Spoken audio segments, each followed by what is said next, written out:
Alright, for those of you who asked,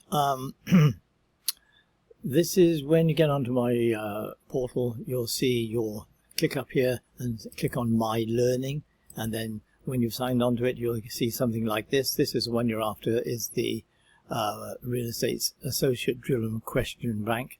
And, you know, this is for the brokers, and this is other stuff, but you should probably just have one if that's the only thing you've signed on to. Launch this.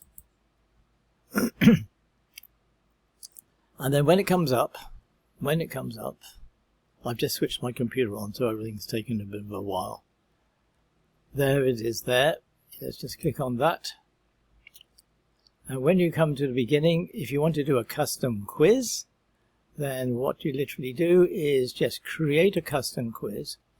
Now, the syllabus is divided into 3 areas. So, unfortunately, they're not in the order as in the book, so you do have to hunt around for it.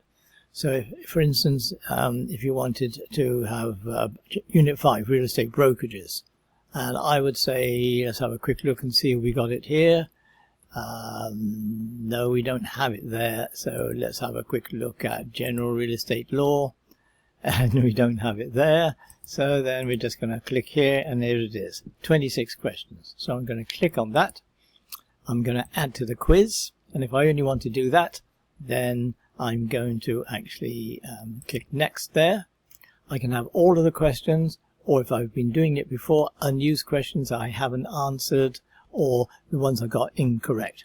So for the purpose of this, we're just going to go in and click next.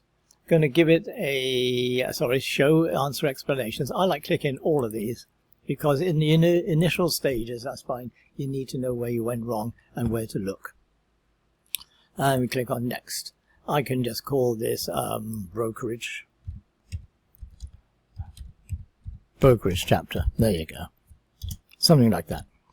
Doesn't really matter. And then we go next. We've got 26 questions, and then we launch the quiz. So over on the right hand side, you'll see the clock ticking away, and on the left, this is where the questions are there.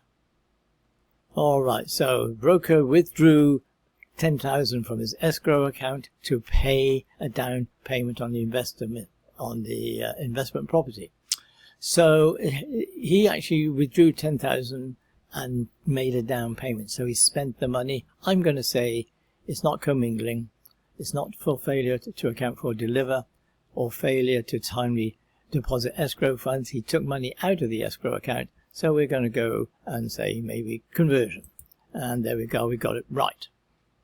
So, and you can look there and you can see which chapter it is, Real Estate Brokerage Activities and Procedures. Next.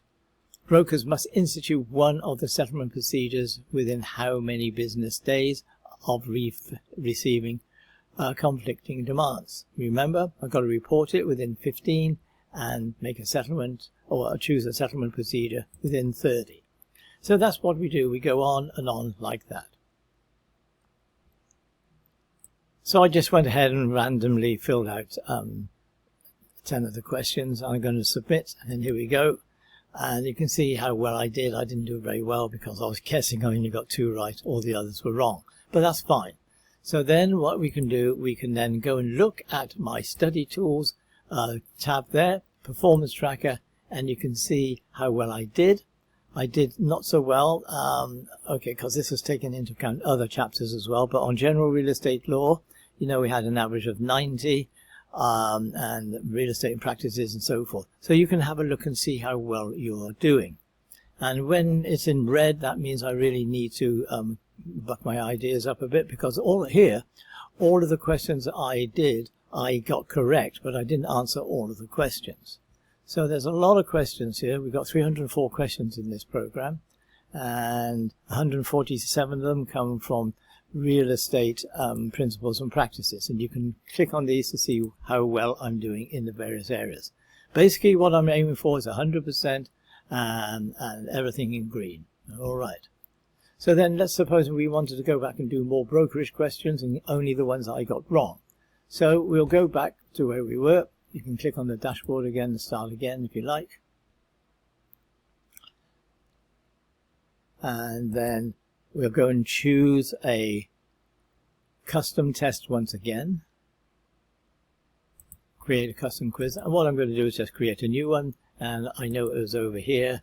I'm going to click on those again, but then I'm going to add to the quiz. I'm going to do another quiz next, but then what I'm going to do is unused questions and previously incorrect. So those two that I did get correct are not going to come up again. And once again, I may do this here. All right.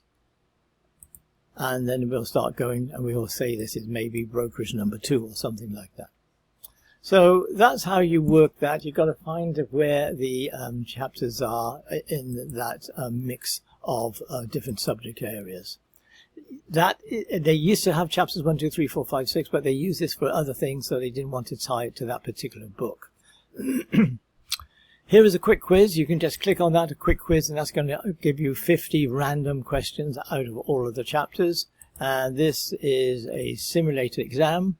That's going to be 100 questions. And you can do that as many times as you like, and they're going to be different questions out of the various areas. So I hope that helps you. Basically what you're doing, you're working your way down all of those different chapters and then checking on your performance tracker to see how you're doing. And I would say work until at least you get 90 on here, or maybe questions used 100. Go through all of the questions, and if you've got 80 or 90 of them correct, that's absolutely fine. Also remember, you've got a 100 question test in the back of the big book, and you've got 2 100 question tests in the back of the small book. And also you've got more questions on my website. Hope that helps, and I'll talk to you later. Thanks.